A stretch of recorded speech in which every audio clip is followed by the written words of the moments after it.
Listo. Listo, presentas. Buenas tardes, ingeniera Carla. Estamos haciendo la presentación de la actividad número 6, la presentación sobre redes neuronales, la temática que vimos la sesión pasada. Esta actividad es presentada por Norberto Guerrero, del grupo número 1, y quien nos habla, William Ruiz Martínez, del grupo número 2. Bueno, básicamente, la idea de este informe es hacer una implementación de una red neuronal para resolver problemas de regresión. Nos tomamos básicamente tres datasets, que son el de Data Housing, que tiene que ver con toda la parte de gestión inmobiliaria, más que todo precios de viviendas. Tomamos un dataset de diabetes que tiene que ver con todo lo relacionado con mediciones de diabetes en base a otras variables que ahora vamos a ver. Y tomamos un caso de unos moluscos con la finalidad, pues, de poder establecer la edad de esos moluscos con base en unas características muy especiales de su edad y los anillos que estos animales tienen en su concha. La idea era que, a pesar de tratarse de modelos diferentes, déjalo ahí un poquitico, perdón, su momentico, Norberto. Eso ahí. La idea era que, a pesar de tratarse de modelos en diferentes áreas, ciertos sectores, uno pues ubicaba en la parte de la vivienda, el otro en la parte de un tema bastante neurálgico, que es la parte de la diabetes en la salud. En la parte de la biología, pues estos tres problemas pues comparten una estructura común en cuanto a sus características y aspectos relacionados con la parte de regresión. Esto pues lógicamente nos permitió optar por estos ejemplos alrededor de las características para poder aplicar el modelo de la red neuronal, ¿cierto? También se realizaron procesos lógicamente necesarios, ¿cierto? Como son la carga de datos, todo el proceso de normalización y el entrenamiento con la biblioteca TensorFlow, evaluación del modelo y posteriormente la visualización a través de algunos gráficos y teniendo en cuenta el error cuadrático medio. El objetivo de la actividad, pues básicamente es el desarrollo e implementación de una red neuronal que nos permita resolver problemas que son utilizados en la regresión, basados en estos tres datasets que anteriormente estuvimos enumerando, ¿cierto?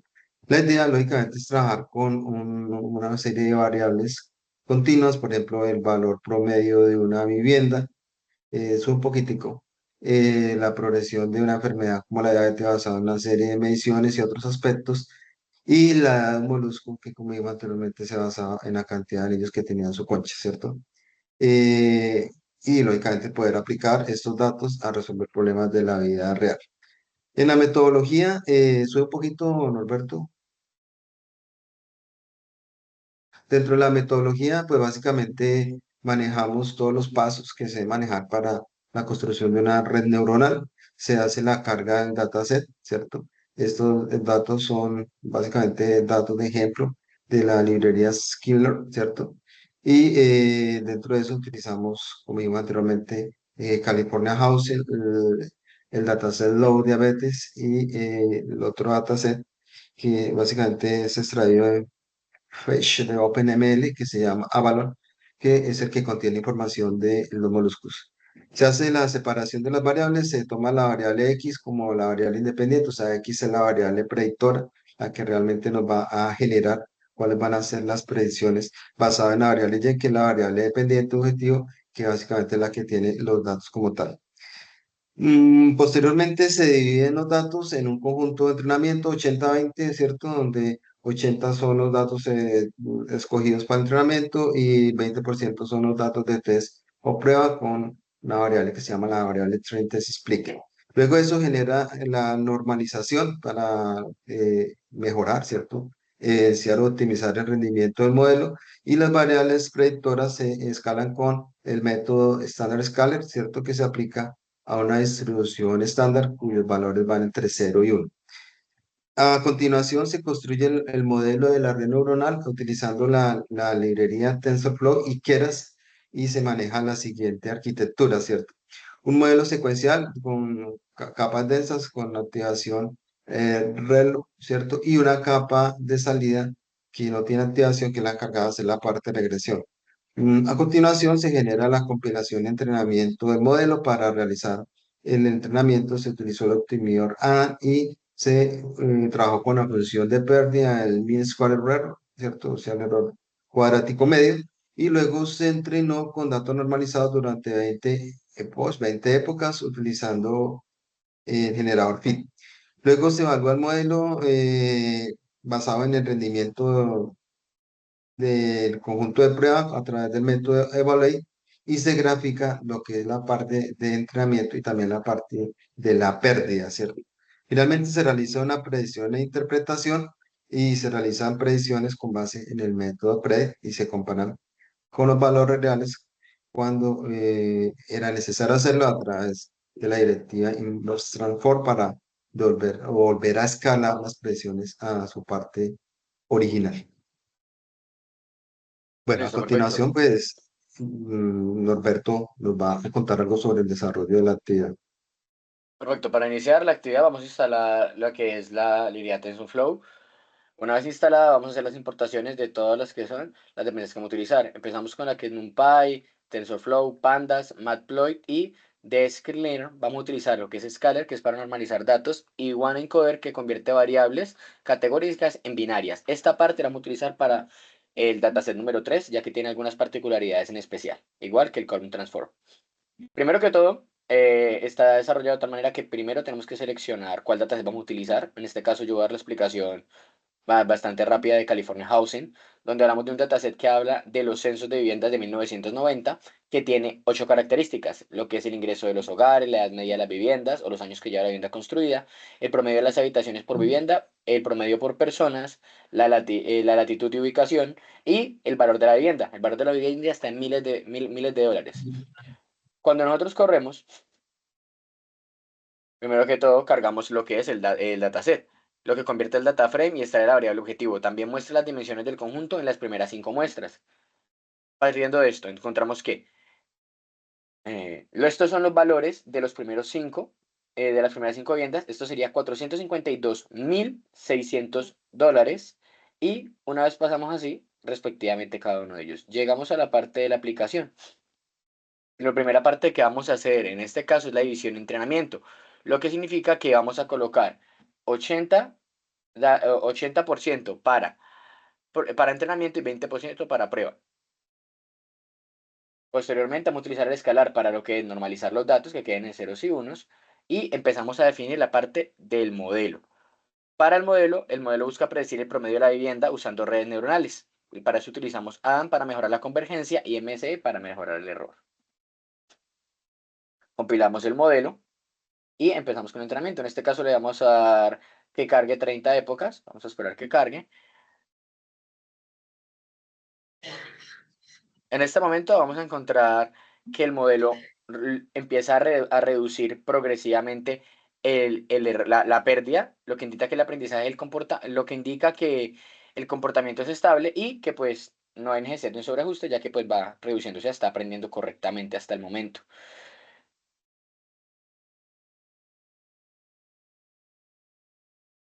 Ya nos quedan ya en la mitad. Posteriormente vamos a hacer la evaluación del MSE, donde vamos a buscar evaluar el modelo de los datos de prueba para mostrar el valor. En este momento, pues el valor que debería dar, el valor ideal debe ser similar a este valor de error, ya que él empieza a descender. Vamos a esperar que termine de cargar, estamos ya a 7, 4 y 1. Listo. En esta parte vamos a mostrar lo que es el error cuadrático. Se muestra que es de 2.29, significa que es bastante cercano a estos valores similar. Entonces el modelo está aprendiendo correctamente. O sea que va a tener predicciones razonables de los precios en un rango acotado. Vamos a pasar a la parte de los gráficos. Este gráfico lo que va a ser mostrarnos todo lo que tiene que ver con la curva. Entonces vamos a ver qué tipo de curva tiene el aprendizaje. Es una curva descendente, lo que significa que con el tiempo el modelo de aprendizaje está aprendiendo correctamente. Vamos a mostrar la gráfica de la pérdida de la validación a lo largo de las épocas. Esta nos está mostrando la pérdida disminuye suavemente, lo que sugiere que el modelo generaliza bien sin señales claras de que haya un sobreajuste, con algunos picos. Significa que pues toca seguir haciendo más épocas para que él vaya descendiendo y normalizando. En este momento vamos a hacer lo que son las predicciones de modelo. Ya para esta parte, perdón, muestra la predicción de modelo frente al valor real del primer dato de la prueba. Para esto encontramos que sería de la siguiente manera. La predicción es de 0,48 y el valor real tiene un valor de 0,47. Indica que el volante, el modelo está bastante cerca de la realidad. Vamos a hacer una predicción haciendo la regresión como tal, que es la parte en la que le decimos que haga la inversa de la escala en la parte superior, donde encontramos para esto que el modelo predice un valor de la casa cercano. El valor normal de la primera casa es de 480.200 dólares y acá predice que sería un valor aproximadamente de 477.000 dólares, lo cual significa que es bastante cercano. Aquí habríamos concluido la primera parte del primero. Para el tema de diabetes, mi compañero, iniciamos corriendo primeramente el de diabetes. ¿Listo? Bueno, en el caso del modelo de la diabetes, regáleme un momento.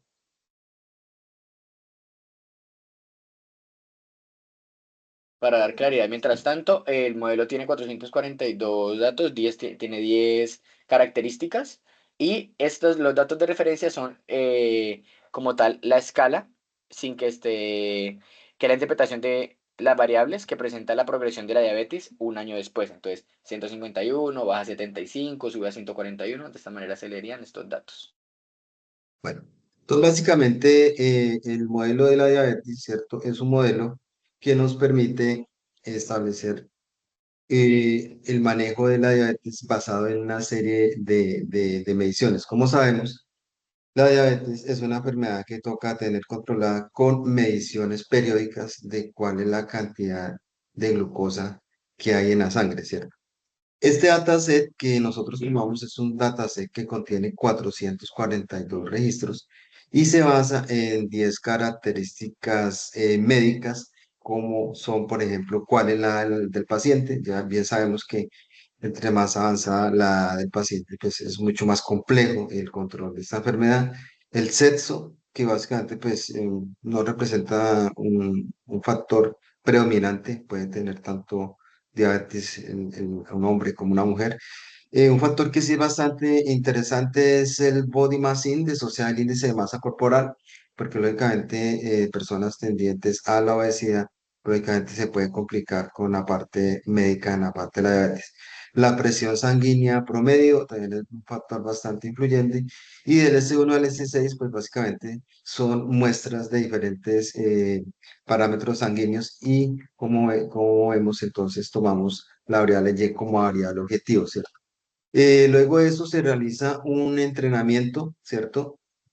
Tomando como siempre un 80% para la parte del entrenamiento, un 20% para la parte de la prueba y con el método estándar Scatter se realiza la estandarización entre 0 y 1, ¿cierto? Acá en esta parte es fundamental que se puede mejorar lógicamente la eficiencia del entrenamiento, ya que se genera un reparto equitativo entre todas las variables del modelo. Para la parte de la definición del modelo, se creó un modelo secuencial con dos capas ocultas de 128 y 64 neuronas que se manejaron con activación ReLU y una capa de salida que maneja una sola neurona que es la encargada de la predicción continua. El modelo es un modelo adecuado para la regresión, ya que la función ReLU pues, lógicamente permite aprender sobre relaciones lineales que no complejas. El modelo se compila igual que el modelo anterior, utilizando el optimizador ADA y la función de pérdida también con el MS, o sea, el mean square error, o sea, el error cuadrático medio, lo que permite que ADA realice una optimización eficiente y por lo tanto el mean square error es un modelo adecuado, ¿cierto? Para esta parte de la regresión, ya que se encarga de determinar los errores más grandes encontrados. Se utilizan igual 30 epochs o 30 épocas para la parte del entrenamiento del modelo con un lote de 32 y una validación del 20% en toda la parte del training set, el entrenamiento, el set de entrenamiento. Finalmente, se hace la interpretación de la pérdida con un loss y un val loss que disminuye con el tiempo, indicando que el modelo pues, viene aprendiendo de forma correcta. Ese modelo es bastante interesante para la parte, pues, lógicamente, del control de la diabetes en pacientes con esta enfermedad. Si hablamos de evaluación con un MSD, el modelo se evalúa sobre un conjunto de pruebas y nos muestra un MSD aproximado de 337,0594, ¿cierto? Ese modelo, pues, lógicamente, representa el promedio de los errores al cuadrado que el modelo está cometiendo, ¿cierto? La verdad, pues el modelo está reflejando un nivel muy cercano a lo que es el error un error aceptable pues, para hacer la primera vez que se trabaja con el modelo. Se grafica el modelo con una pérdida de entrenamiento a lo largo de las diferentes epochas y la curva nos muestra una disminución constante del error, lo que indica que el modelo pues está aprendiendo de sus patrones ingresados, ¿cierto? Si comparamos ya la parte final de las predicciones versus el valor real, la predicción realizada contra el valor real del conjunto de prueba, el modelo, muéstrame acá la parte de la predicción, de la interpretación, el modelo. Exactamente, el modelo pues tiene un valor cercano a 165,32 frente a un valor real de 219, ¿cierto? La verdad no es muy exacto, ¿cierto? Pero la presión sí está relativamente cerca, lo cual es razonable para una regresión médica con ruido, teniendo en cuenta pues que básicamente los valores en relación con la diabetes deben estar más o menos entre 80 y 100 de ya un paciente crónico, pues se podría llevar hasta 130, pues ya un valor de 171 pues es un valor que podría ser considerado pues para tener un control efectivo sobre bueno, el desarrollo de esta enfermedad. En la parte del valor real se hace en escalado las predicciones para interpretar el resultado en la escala original y el valor invertido pues previamente fue de, ¿cuánto tenemos por acá el valor? Bueno, acá más o menos 7,65. Bueno, lo que veo aquí, sí, más o menos 7,65. Bueno, acá otros valores, 1,21, 1,89, que básicamente son mediciones que pues básicamente están cerca de lo que es la progresión de la diabetes como tal. A continuación, el compañero Norberto se va a encargar ya de contarles sobre nuestro último modelo, el modelo Avalon, el modelo de los moluscos. Gracias. Para este caso se encontró lo que fue el nuevo balón que se encarga de medir la edad, la edad del abulón en función de las características físicas, en función de los anillos de los moluscos. Para esto hay 8 características como son la longitud del abulón, el diámetro, la altura, el peso sin la concha, el peso de los órganos internos y el peso en general. Y sin la edad si es macho o hembra. En este caso podemos encontrar que hay que contiene, según los anillos, tiene un conjunto, tiene 4177 registros y tiene 8 atributos. La primera columna que vemos solamente es un indicador progresivo, 0, 1, 2, 3, 4, y la segunda hace referencia a la edad. El primer dato tiene 15 años, el segundo tiene 7, 9, 10, progresivamente. Vemos que la clase que se está mostrando es la clase de anillos, que es de tipo categórica. Esto va a ser muy importante porque, a diferencia de los otros dos modelos, este modelo tiene bastantes columnas de manera categórica. Y recordemos que para el tema de entrenamiento tenemos que volverlas numéricas. En este caso, hay una ejecución previa diferente, que es donde nosotros corremos y le decimos que tenemos que aplicar en las categorías, por ejemplo, en la categoría sex, que es una categórica, tenemos que volverla numérica para que la pueda utilizar. Posteriormente, vamos a buscar las demás y también son numéricas para convertirlas. En este momento, vamos a empezar a utilizar el scaler, que lo vamos a utilizar como un preprocesador que convierte la variable sex y las demás numéricas utilizando el one hot encoder, porque pues las redes neuronales no trabajan el texto directamente, tienen que ser números para esto, y buscamos normalizarlas con el estándar scaler para mejorar el rendimiento. Esto lo vuelve ceros y unos. Después de esto vamos a hacer la misma parte de ir al entrenamiento en 80% de entrenamiento y 20 datos de prueba, manejando la semilla de 42. Aplicamos el preprocesamiento, le decimos que se ajuste el entrenamiento, se transforma el conjunto de prueba con los mismos datos y esta parte de acá que estamos haciendo convierte la variable y en un tipo entero porque originalmente es categórica. Y más adelante, pues para el modelo con TensorFlow necesitamos que sean números. Después de eso vamos a entrenar normal el modelo. Como mi compañero explicó, lo que venimos haciendo con los demás casos, no cambiaríamos nada más. Vamos a utilizar 30 épocas como lo venimos haciendo. Y de esa manera podríamos encontrar que sigue manejando 128 neuronas en la primera, en la segunda tiene 64 neuronas en la segunda capa y tiene una de salida y se sigue utilizando un modelo ReLU para el tema de compilar. ¿Listo? Esperamos que está terminando. Listo, perfecto. Vamos a hablar la parte del MSE. Para el MSE encontramos que tiene lo que es el error cuadrático cercano al bar loss, lo que significa que está aprendiendo, va disminuyendo, empieza en 13.3 y va disminuyendo 5, 4, 4, 4, 3, empieza a subir y bajar. En este momento significa que está aprendiendo correctamente, ya que el bar loss normal es 4.61 y está en 4.5, va aprendiendo de manera correcta. Ahora de correr la gráfica vemos que desde que empieza, vemos que vamos a correr las dos.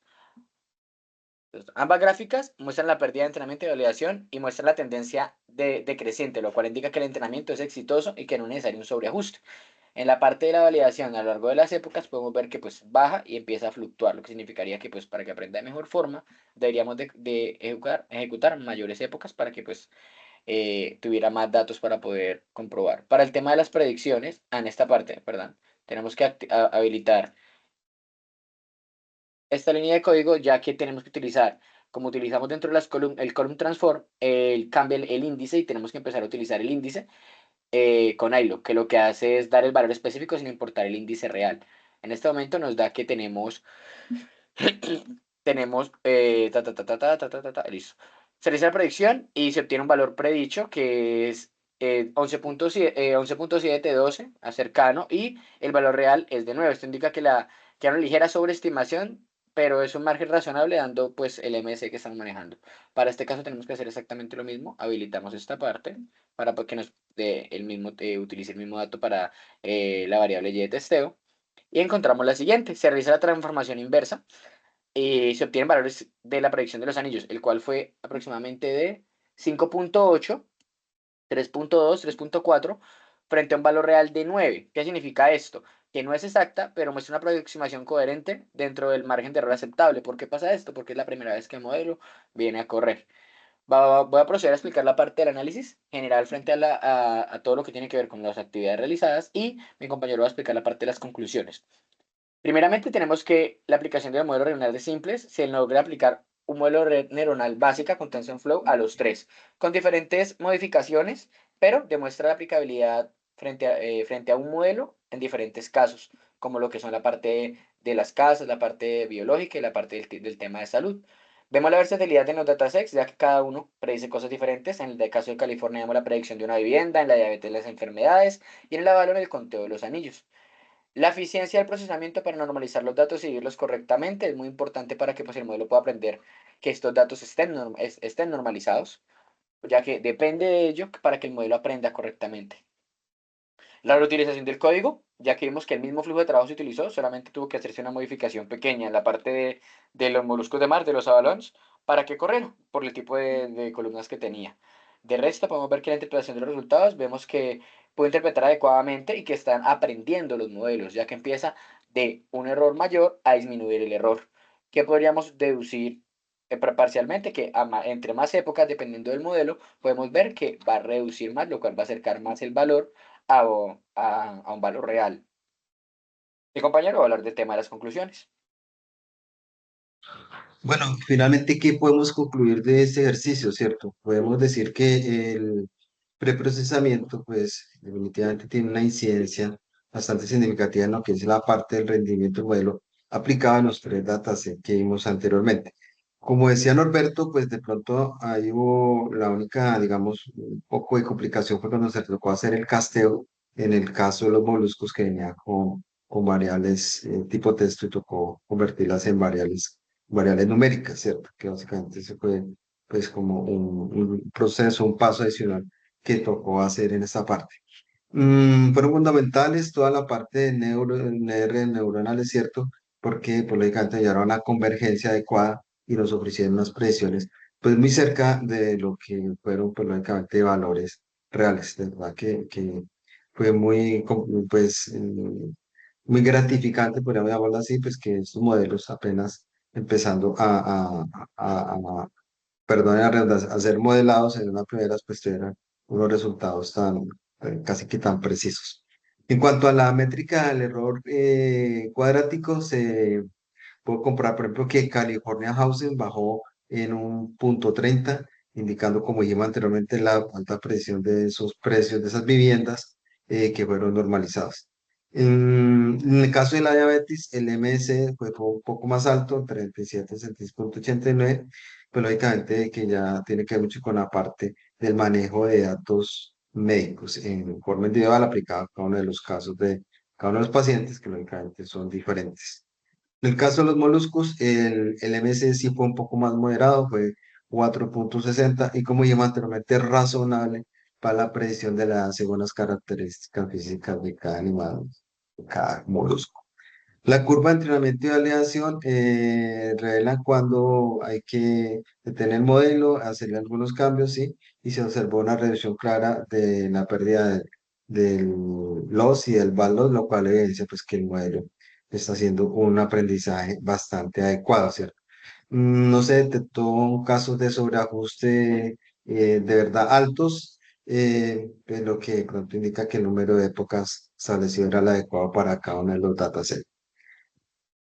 Finalmente, las previsiones, como dijimos anteriormente, se aproximan a un valor real, lógicamente, pues con algunas variaciones totalmente comprensible. En el caso de California, la previsión fue de pronto la más cercana al valor real. En el caso de la diabetes, pues sí hubo una pequeña diferencia que pues en casos ya de un seguimiento clínico a un caso muy específico, pues pueden tener complicaciones. Y en el caso de los moluscos, también la precisión fue razonable. Entonces, una presión de 11,69 versus 9, que era el caso real, pues la verdad, pues muy cercana a lo que era el valor en el caso real. ¿Qué podemos decir finalmente? Que las redes neuronales son bastante flexibles para adaptarse a cualquier tipo de problemáticas, como vimos ahí, casos del sector inmobiliario, casos de salud, casos de biología, y que con diferentes datos, ¿cierto? Pero con aplicación de arquitecturas y modelos similares, pues podemos obtener un funcionamiento muy similar, con mínimos ajustes, y que lógicamente eso resalta el papel de las redes neuronales en estos modelos de regresión. Bueno, esto sería la parte de las conclusiones. No sé si Norberto quiere agregar algo más ya para el cierre de la actividad. Para concluir, pues es muy importante conocer el contexto cuando uno va a trabajar el tema de datasets, ya que fue muy importante para nosotros, como se nota en la parte de las referencias, investigar primero todo el contexto de cada uno de estos datasets para poder hacer una interpretación adecuada y encontrar también el ajuste, el sobreajuste, cómo se encontraba todo el tema de las datas, ya que se presentó a la hora de utilizar el tema moluscos problemas con el tema de las variables categóricas para pasarlas, entonces tocó investigar más allá, pero todo esto parte de conocer los datasets, conocer el contexto, ya que conociendo el contexto se llega a una correcta interpretación, como pues ahorita ese momento lo dio mi compañero. Creo que con esto podríamos concluir. Ingeniera, le agradecemos por su tiempo. Eh, yo diría que sería todo, William. ¿Cómo más?